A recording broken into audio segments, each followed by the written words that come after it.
My name is Sarah Adams, and I'm giving the fiddle workshop today. This is my good friend Isaac Strapp on guitar. He's going to be backing me up. But yeah, today's will just be an overview of some different Georgia tunes on fiddle, as well as some styles on fiddle that might help evoke the general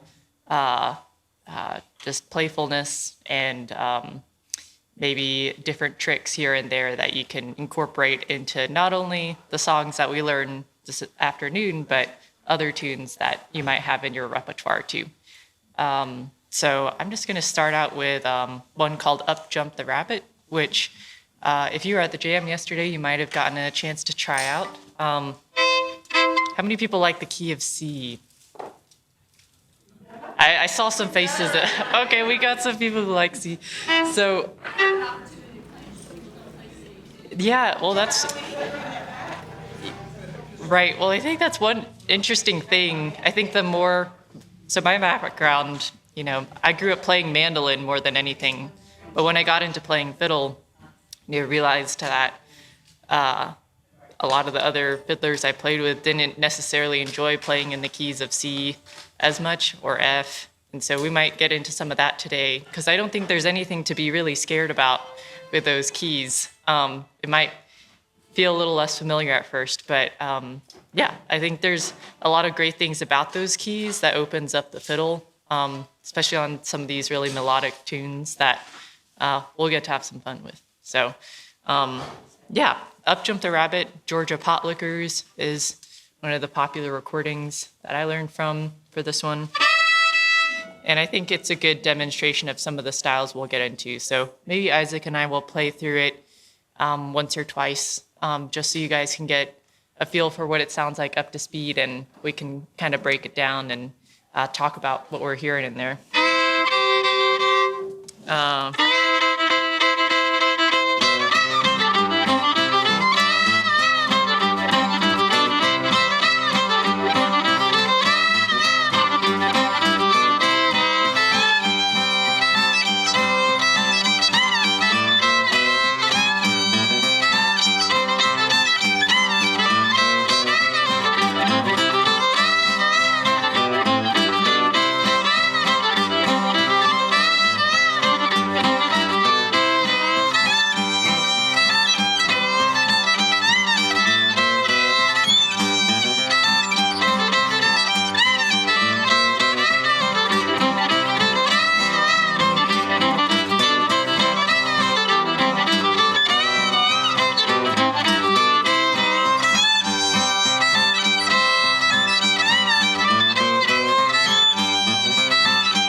All right. So that one's in the key of C, and it's got two relatively short, simple parts. I think one thing for those of y'all who play, some mandolin as well, that you hear a lot in some of these Georgia tunes are chords that you're playing over fiddle too.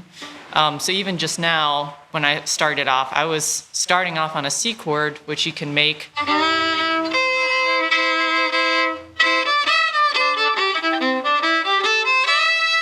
Just starting out on that chord, helps give it some oomph.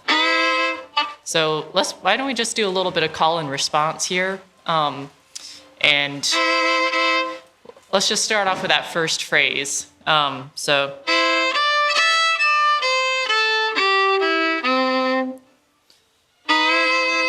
Everybody got the C chord. Let's just make sure we got that first.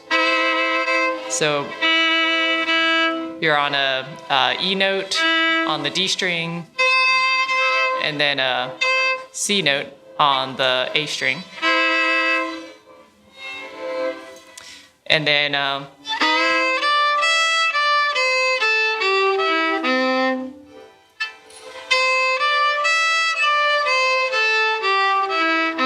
yeah.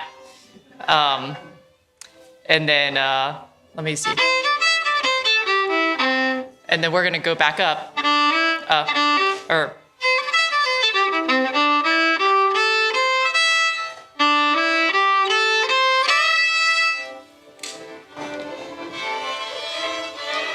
So we're starting on that D string for that phrase.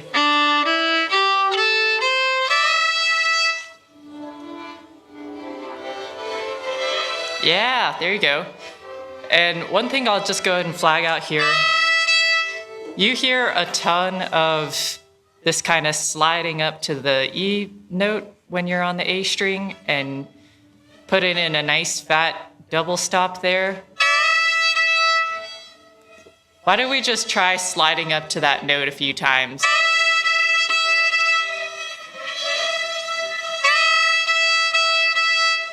And let's just start from the beginning of that phrase.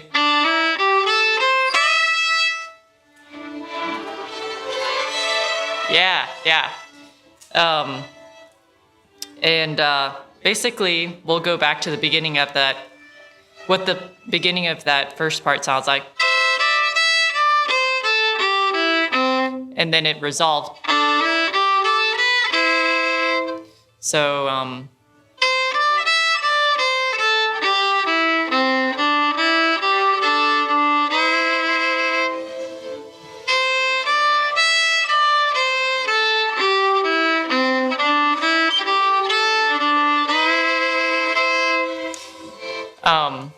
so there, I'm ending on the C chord again that we started out on.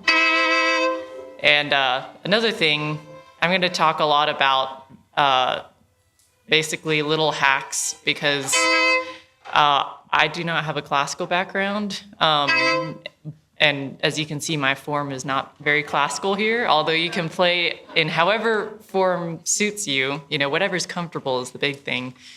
But one thing that can be nice when you're playing tunes with lots of chords is doing and chords that kind of end on these phrases, like we're kind of breaking apart here for Up Jump the Rabbit. You can do like almost like a faux vibrato kind of thing.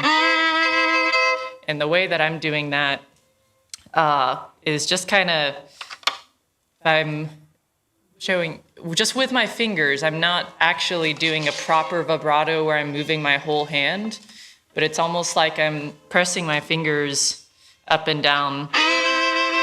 Can you hear that effect? And for a lot of these chords, I'll also slide into them, and that kind of gives it that greasy feel that a lot of people associate with these tunes in Georgia. So give that a go a few times. Can you try out that fake vibrato? And maybe you can do a real vibrato, and if that's the case, great. But I just want to give some tips that, work for the layman, which is very much me, when it comes to music. I won't be throwing a lot of music theory at you guys this afternoon. Mostly just different licks that, we'll do tastefully, and we'll do along with chords that make sense for the tune. But yeah, just a lot of things like that give a tune a little more character. So why don't we start from the top of that A part again? Everybody back on the C chord? Maybe we'll do it with guitar this time. We'll just play through the A part a few times. And whenever we do those slides, I really want you guys to lean into it. You don't have to do a very crisp, clean slide, and just like lean into this, the length of the slide, up the grease factor. It's lunchtime now. Okay, I'll get to playing. 1, 2, 3.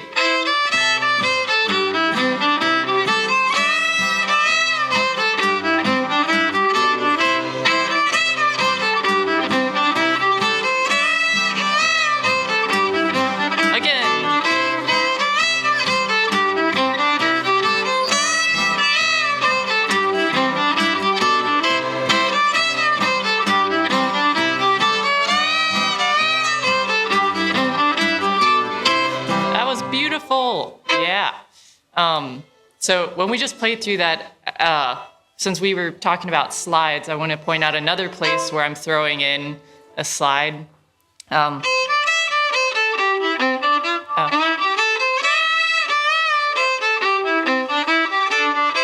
So that second time, I go into the same phrase that makes up the A part.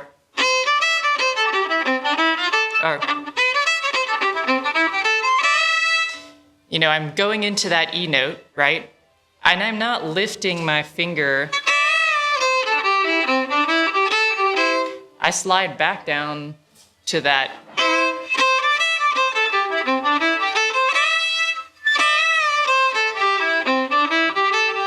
So let's try doing that slide.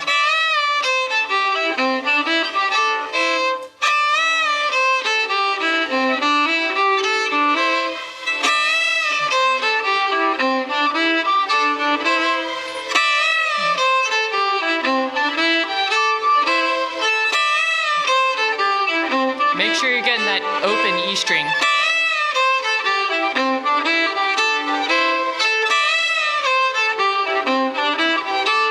Yeah, that sounded like an orchestra of wildcats, and I love it. This is the vibe we're going for. Yeah, why don't we do the A part just a few more times through. Now you got that slide, not just going up, but you're going back down too. And, I feel like it's just easier in some ways to do that, but it's also just a different style. You could do.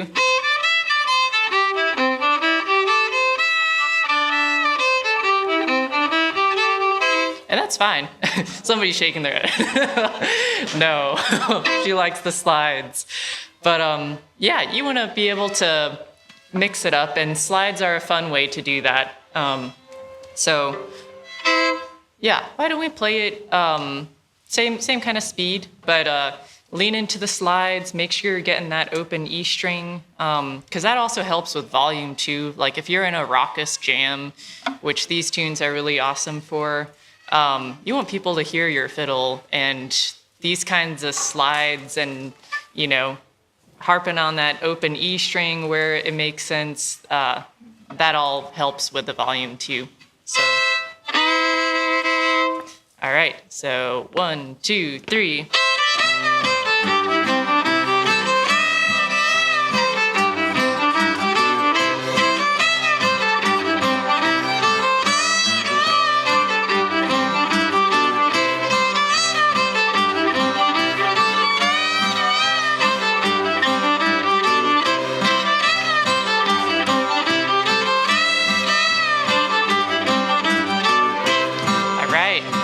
I'm going to show you one more thing you can add to the A part.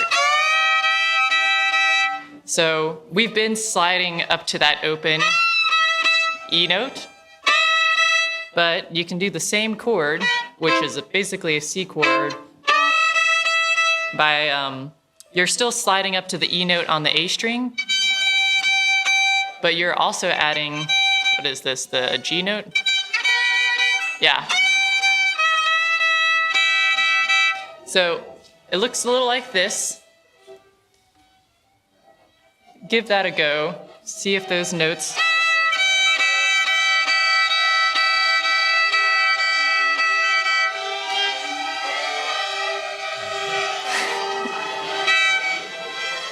It's okay if you don't get it the first time either. Just if you feel like you're not sure that whether you have the chord or not, just play one note at a time.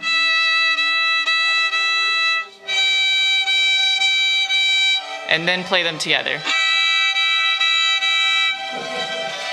And so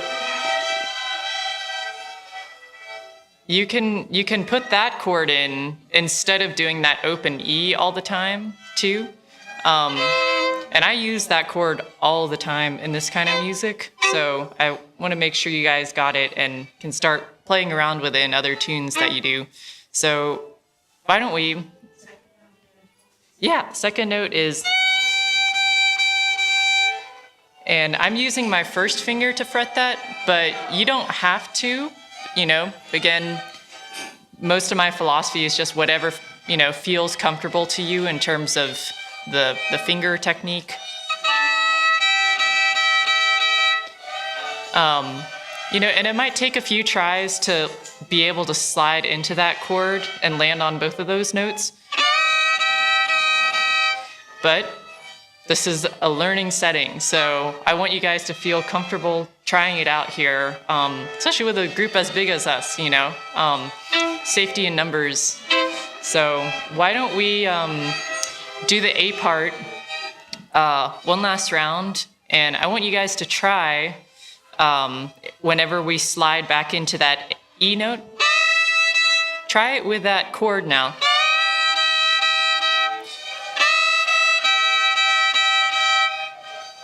And, there will probably be some of us who do just the open E too, so we can hear what it sounds like together. Yeah, we'll do it a few times here, and then we'll go to the B part. So, all right, 1, 2, 3.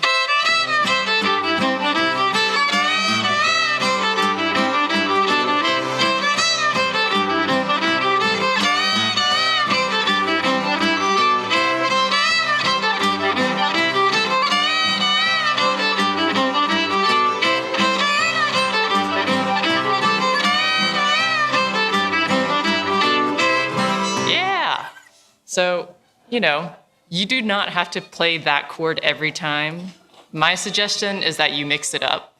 But I think it is refreshing, to have some other chords up your sleeve like that. So, you guys sound great on the A part. Why don't we do the B part now? We're going to start on the C chord again. Everybody remember that?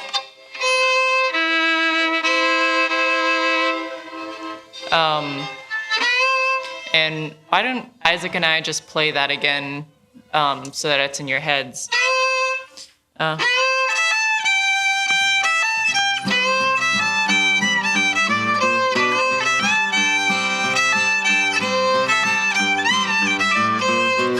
So let's just start with the single notes first, and then we can beef it up with some chords again.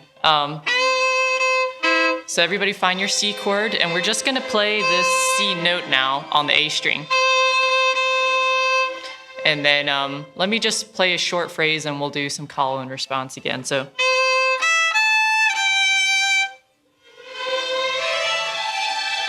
Nice. Again. Yeah. For a third time. And then the ending phrase, this fourth chunk, you could say, goes up to that note.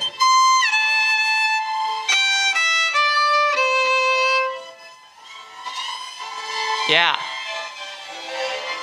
So, if somebody asked me to hit that note without sliding up to it, I would probably be like, oh no, what am I gonna do? So this is where those slides come in again, right? They're your friend, and you can slide up to the note, and your ear will probably be able to tell you, oh, that's where you should land. And in this case, we know that that's the note we're trying to end on, but we have slides on our side. So let's just try that.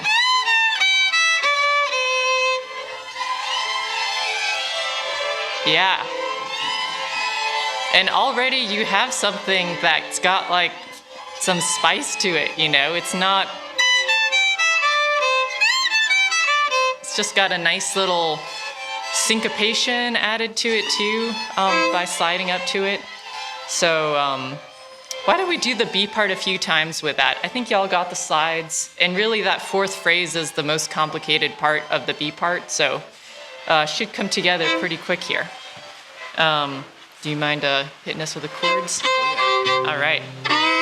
So we'll just hang out on the B part for a little while here. 1, 2, 3.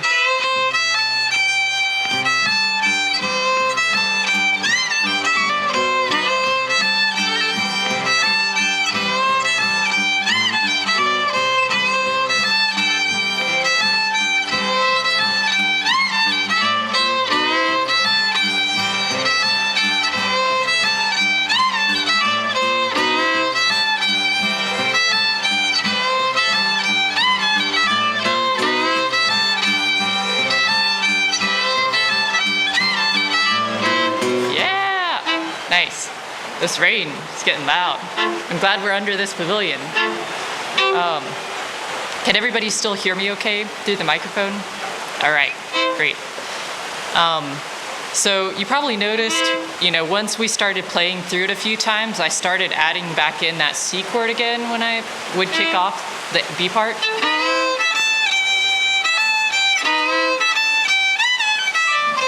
So that's a good place you can throw in a chord. I also think that with the B part here, there's a lot of open space in the most bare bones melody that we just played. So you can, add some more notes to that if you want.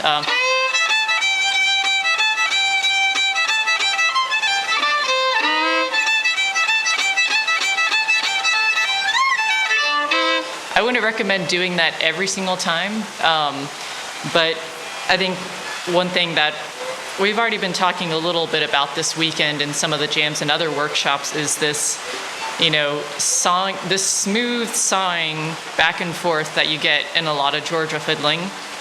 I was not doing any slurs just now on that.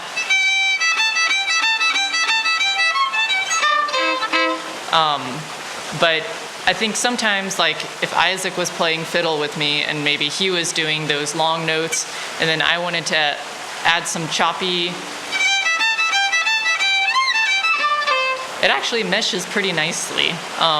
Again, you just got to listen to who you're playing with and try it out, and if it sounds good, great. But yeah, if you're playing a tune like Up Jump the Rabbit, where you got a lot of open space in the B part, that's another thing you can try doing is sawing. And I think the more that I started jamming with people who enjoyed that kind of repertoire, I realized, some stuff that would sound ridiculous if I was playing by myself, like if I was doing Broken Down Gambler, or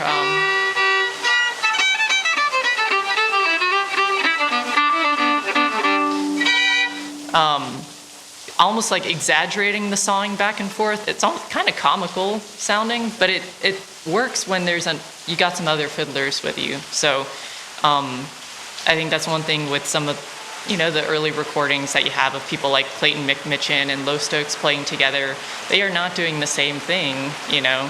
They're sawing on those strings a little differently, and yeah, it's kind of characteristic of this music. So I want to encourage you guys to try that out, when you're playing with people this weekend and wherever, So why don't we play through Up Jump the Rabbit from the top? Y'all are sounding great on it, so I think we got it in the bag. Let's just have fun with it and play it a few rounds full speed here. I guess I'll just count it off here. 1, 2, 3.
that was sounding mighty fine.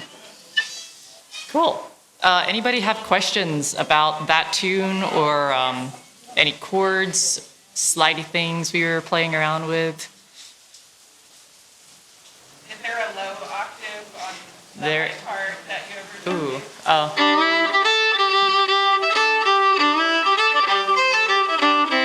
Yeah, I could go over that if y'all want. Would y'all be interested in learning that low part? Yeah, it's very quick to pick up. So, yeah.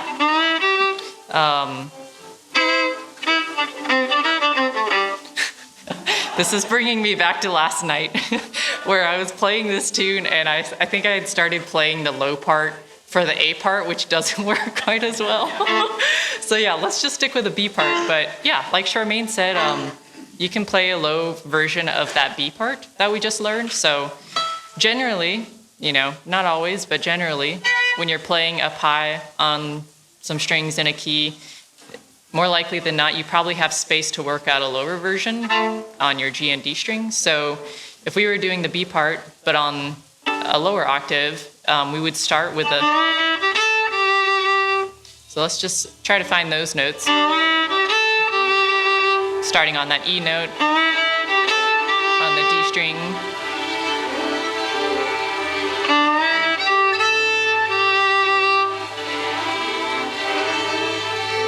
Yeah. And lucky for us, we're just going to repeat that phrase 3 times.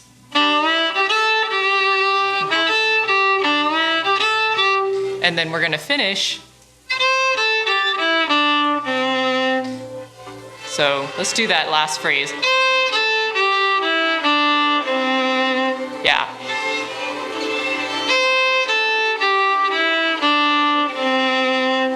Yeah. And if you wanted to throw in, a little chord punctuation there, you can make a C chord by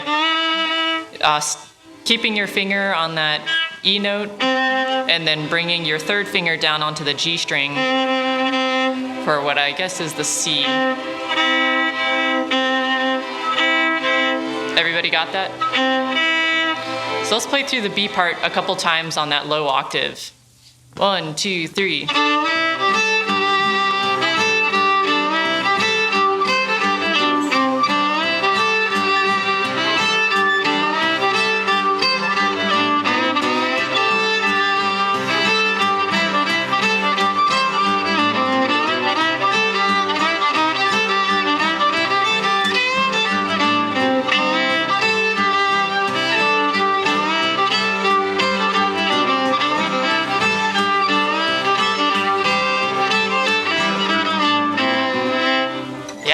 Sounding good.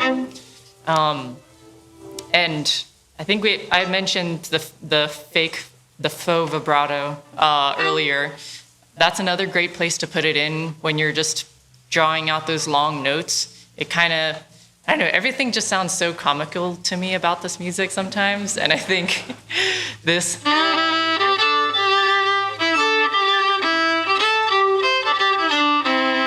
you could even add that in there, Yeah. Any last questions about Up Jump the Rabbit? No? Y'all are feeling good? You're gonna rage on that this weekend? Oh, yeah. Yeah. Cool. Well, I was kind of thinking of doing a simple tune that a lot of y'all have probably heard or maybe even sung when you were a kid, Shortening Bread, which is also a really common fiddle dance tune. And I'm trying to remember how to play the very, very basic melody. But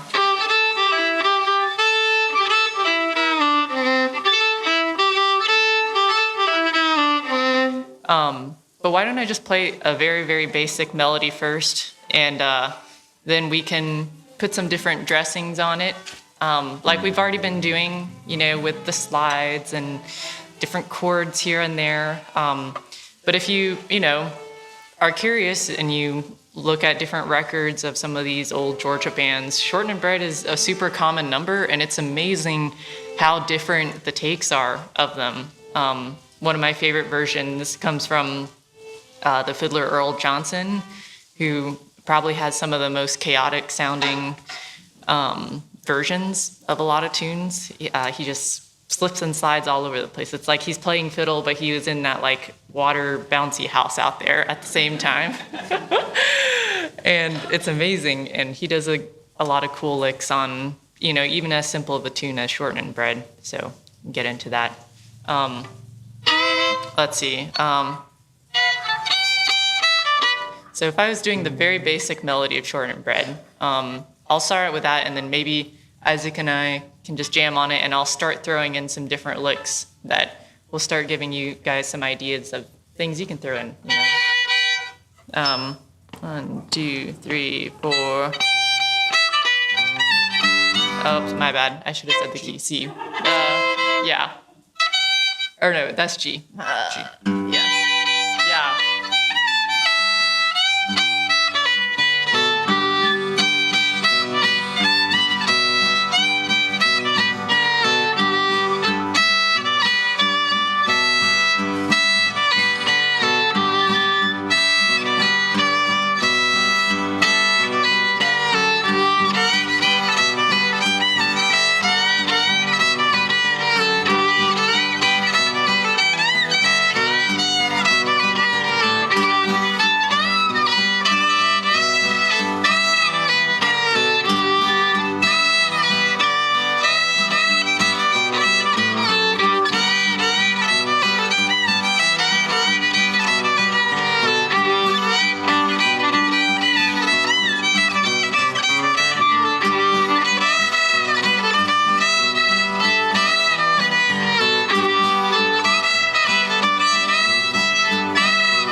You can see how much, we were playing that at a pretty steady speed, and there's a lot of oomph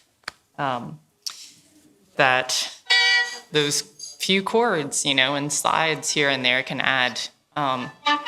So why don't we just make sure we got the bare bones Shortening Bread melody first, and then we can start adding stuff to it. So let's all start on that G note on the E string.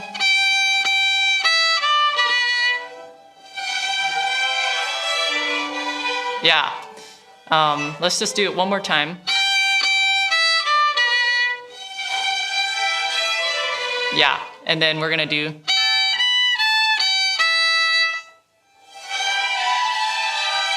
Yeah, and then we're gonna do.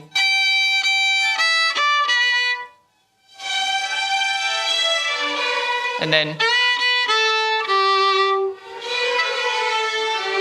Yeah. So let's just do that A part once through. I think y'all got it.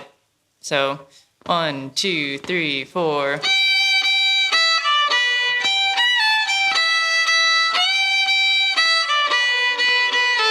One more.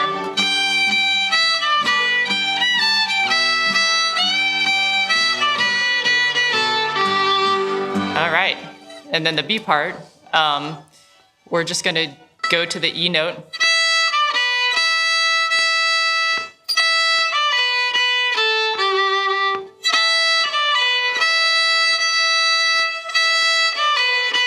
Let's do that a few times.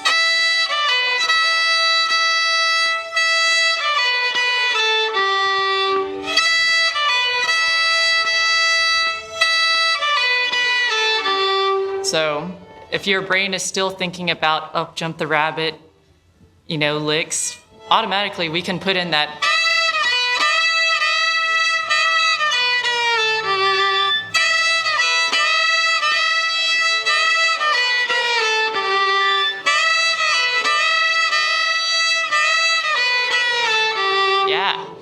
sounding good. And I'll just point out something that I do a lot in this music is kind of sliding. It sounds like the melody's just like melting off of your fiddle. But just pulling, your first finger on that B note in this case, you're just kind of, if I already know I'm going into an open A string there, which is kind of a little bit blues adjacent there, which for this kind of music, again, like we call it, mountain music sometimes, but a lot of this stuff came out of people listening to records, in their, record box that also included ragtime and jazz numbers and maybe some blues numbers too. And that all inevitably ends up probably influencing, some of those string band numbers too. So you'll hear a lot of that in this kind of playing. So yeah, why don't we, if people feel good about the B part for that as a starter, why don't we go back to the A part then? So I guess our most simple version we did, so let's just now try putting in the G chord you would. So you can keep your E string note where it is and then hit the B note to create that G chord.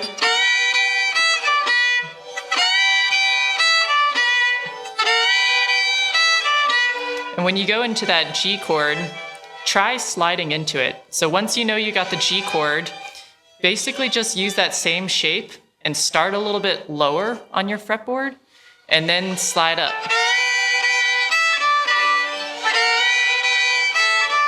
Yeah. And if you find that, you're ending on a chord that sounds a little sharper than where maybe you were intending to hit, maybe just start a little bit lower on your slide or don't slide quite as much. That part, might take a little bit of tweaking that is probably admittedly easier than doing it in a big group of people. But that's a good way to beef up the melody there. So when you're sliding into that first shape, just start like basically right below that? The slide you're saying? Is it basically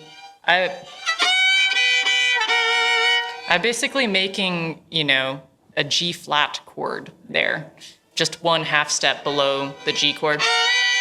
But I'm just sliding right into that G chord. Yeah. Question. Was that the other slide from the first song?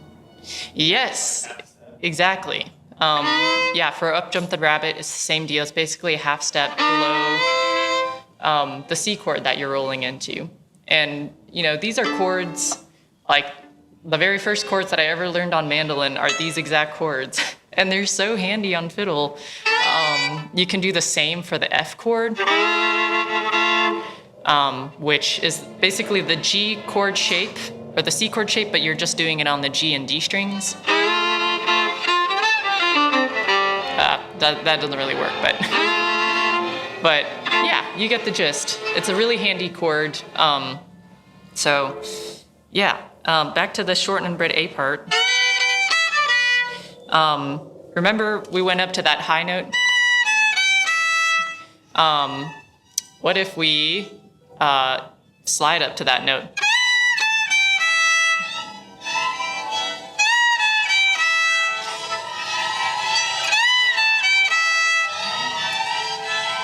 Yeah. So let's do it from the beginning of the A part there.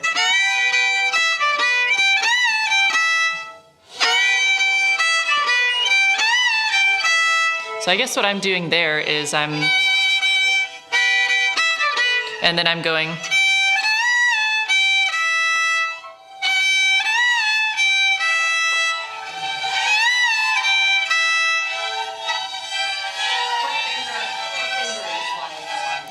Great question. So the finger that's actually doing the sliding is my third finger. And I'm basically, that's the only slide part.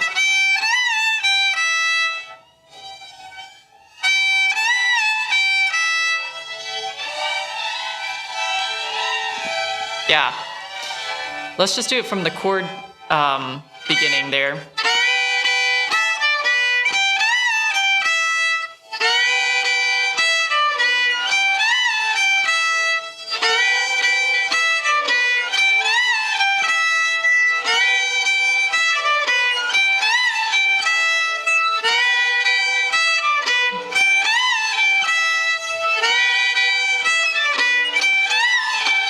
Yeah, so it almost seems like somebody's winking at you with a slide that quick, you know? And you could even, trying to think, what would Earl Johnson do?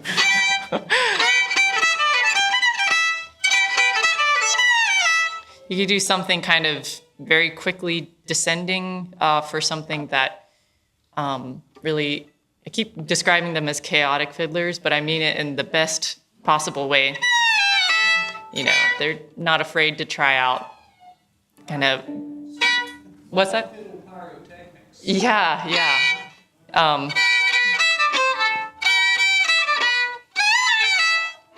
You could do.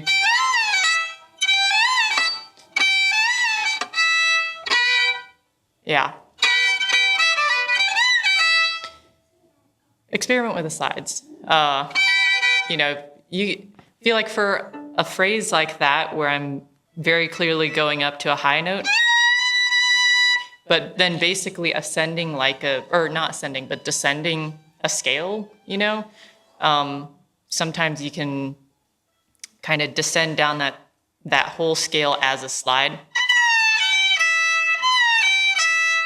That can be kind of fun too.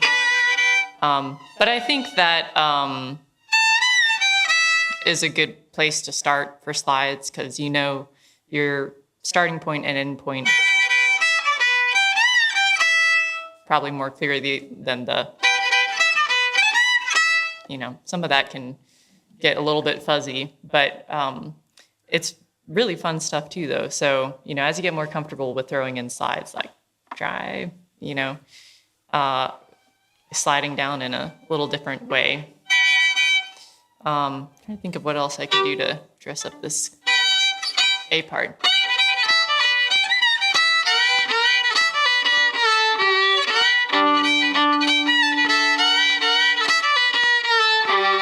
So for a G chord, you know, on fiddle or mandolin, all of that open works. So you could run your bow down to the G and D strings open and kind of get a buck and mule effect there.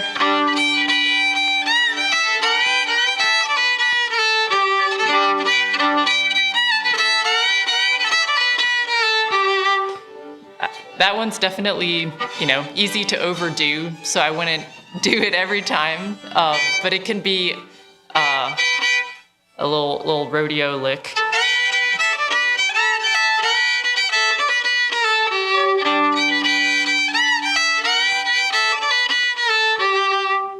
You guys want more practice with the... Try that a couple times.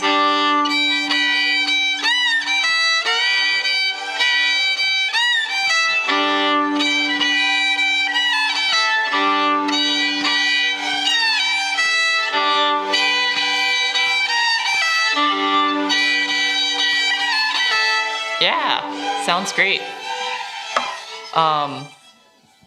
Anybody have questions on those licks that we just learned? No. Okay. Well, I think we should let everybody loose and let's play through this kind of full speed.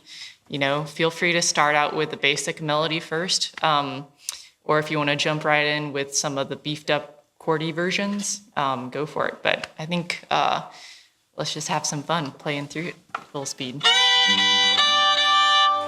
1, 2, 3, 4.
Yeah, that was awesome.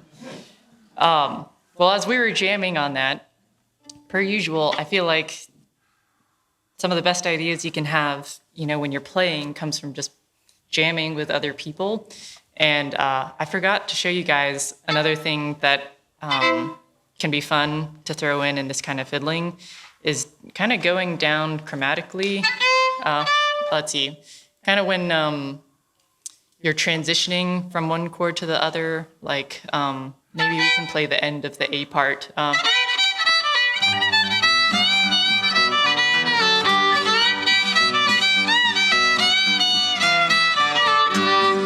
That's something you'll also hear in bluegrass music too. But that kind of turnaround, I'll also hear a lot of like banjolin licks will turn around on that kind of chromatic.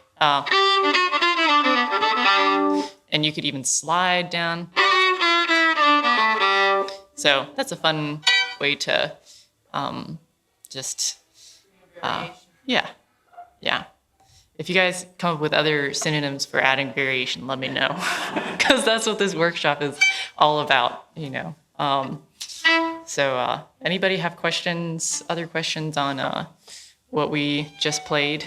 Or anything that came out of their fiddle that you weren't expecting? A lot of unexpected noises came out. Yeah? Great. Cool. Low octave again. It sounded like you were able to do the whole tune. Yes, yeah, I can run through that for sure. Did you have a quick question too? Yeah, that really fast string changes Mhm. seems to be such a big part of this music. Mm. Just wondered at some point if you could show how you do that. Just lifting a finger and Yeah, do you mean like the buck and mule kind of? Or do you just mean kind of going across? yeah, the string changes. Yeah. Well, Some of the songs you were doing at the dance. yeah. I guess, and part of that might have to do with the key too, where it, you're going across the different strings. But yeah, I guess. But you tend to go across strings rather than try to do it individually or pull off or anything. Like for this tune,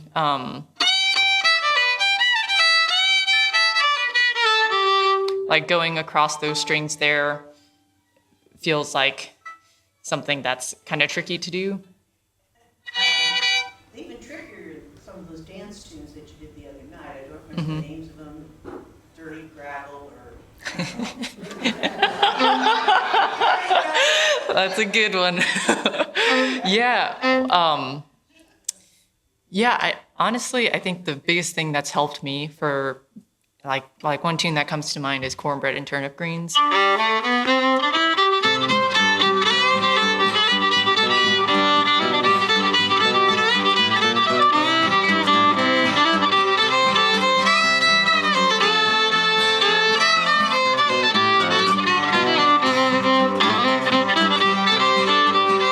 Like that kind of thing. Yeah. I mean, honestly, Just what Practice- comes out of your bow.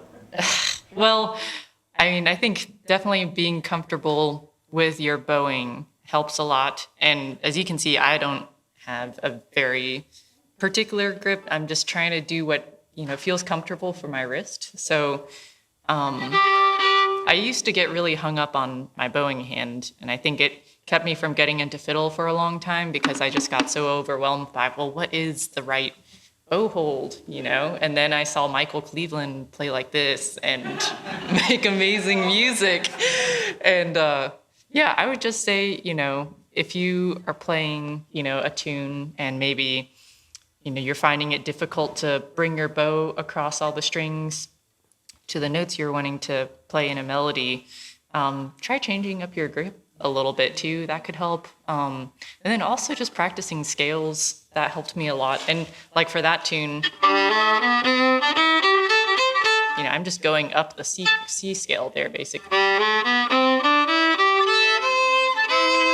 So I think that's, I feel like fourth grader me is like, I have to practice scales, and here I am saying, you should do scales. And it really is helpful. I should do it more too. But yeah, that might, make your bowing get more comfortable across those strings too. Because with a scale, you're inevitably going across all 4 strings, So hopefully that helps. Yeah. Yes. So I know this style is a lot of the slides Mm-hmm. and all that stuff, but I also noticed for all the Georgia tunes, like the syncopation is a real big part of it. Yes. Is that very typical? That's kind of Yeah, symbolize definitely. that style as opposed to other. I would say so. Yeah. And it's funny. I don't know how we're doing on time here. Maybe not so much, but we could do like 40 drops at the end or something because I think that's a good. There's some super syncopated tunes that almost sound kind of crooked, but it's actually totally square. And I think part of that goes back to the. I'm sure other people like Mick Kinney, who has studied a lot more about the history of the music, could do a better job explaining this than I could. But there's a good bit of blues influence with this kind of music too, and I think that's part of the presence of the syncopation that we hear in it, more so than maybe some of your Western North Carolina old time stuff that is both square but also is not quite as syncopated. It's more rolling. Yeah, it's. It's helpful to have heavy-soled shoes that you can know she's playing against. This is an ad for Doc Martens. Tapping is the fourth part learning how to syncopate because you're trying to. That's true. You're trying to instinctivize the downbeat, and so you can hit it not on the downbeat. Yeah, and it really helps to have a solid guitar player, like Isaac. Thank you so much, Isaac, for being our awesome guitar player. Yeah, that's right. Come to his workshop. Oh, yeah. At 4:00, right? Yeah, I believe so. Yeah, be there or be square. Yeah, it really helps to have solid rhythm too. So I think if you're learning, especially syncopated tunes, bare minimum practicing with a metronome, even though it might drive you crazy at first, will help a lot. 3 o'clock? 3. Okay, thank you. I All right. Not wrap it up, but keep them an eye on time for. Yes. Yeah. I've gotten obsessed with the Strum Machine app where you can program Oh, yeah. whatever, even like crooked tunes or anything, and then play with a like metronomic set of robot guitar player. That Yeah. really helps for learning fiddle for me. Yeah. Don't worry, music will not become AI. But Before you go, since it's almost 2:00. yeah, well, I was going to say Charmaine asked about the lower version of shortened bread. So I'll run through that real quick because it's pretty simple to pick up too.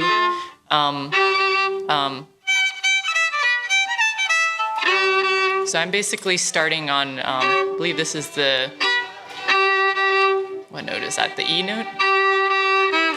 No, not the E note. G note. Thank you.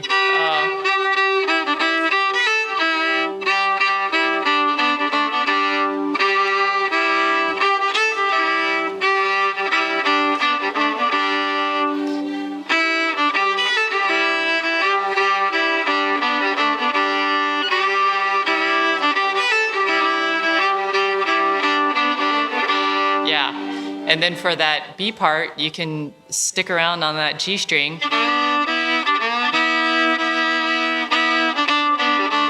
And I'm actually hitting another G chord there. And I'm hitting that E note on the D string along with that lower note on the G string. Yeah.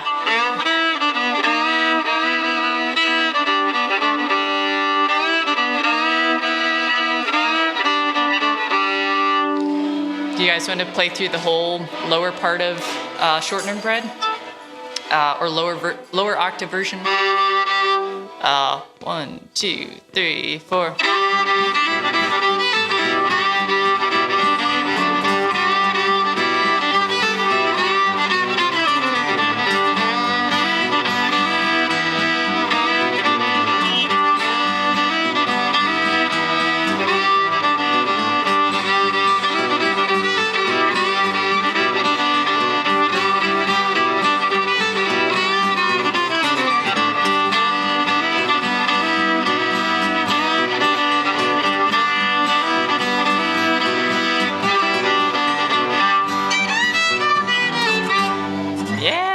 Sounding good, guys. Cool. Yeah, good deal. Well, why don't we, if anybody else has questions, love to answer them now. Otherwise, Isaac and I, maybe we'll play 40 Drops as a closer to give you an idea of some of the super syncopated tunes that are also part of this music. I mean, what we were doing, we were syncopating like crazy there. But some tunes in particular, they're so syncopated that, like I said earlier, some people are like, is that a cricket tune? And it's not. It's just, really playing with the rhythm there. So It's Georgified. it is, yeah. But anybody else have questions on shortening bread? No. Okay. Well, let's do 40 drops then. And I mentioned we shouldn't be scared of playing in the key of F. This is a great F tune to learn if you're curious. And it's one that Andrew and Jim Baxter are known for doing. They are, I think, is it father and son? Yeah. I get confused between father and son or uncle and nephew. But I think it's father and son. I think it's father. Anyway, they're some of the first African-American musicians who were recorded in Georgia and just recorded in string band music, period, not marketed as, blues TM music. And so it's a real shame in some ways that more of their stuff didn't get recorded because they probably had a worse chance of selling things as string band because people didn't expect them to play it, even though it's very much part of their repertoire too. Yeah, I encourage y'all to check out their recordings too. Definitely some of my favorites. And this is one called 40 Drops that you're probably thinking like 40 drops of what? And you'll hear in the second part there, I think in the recording he says something like 40 drops of what? 40 drops of rye whiskey. And you'll hear some effects of the whiskey there. So.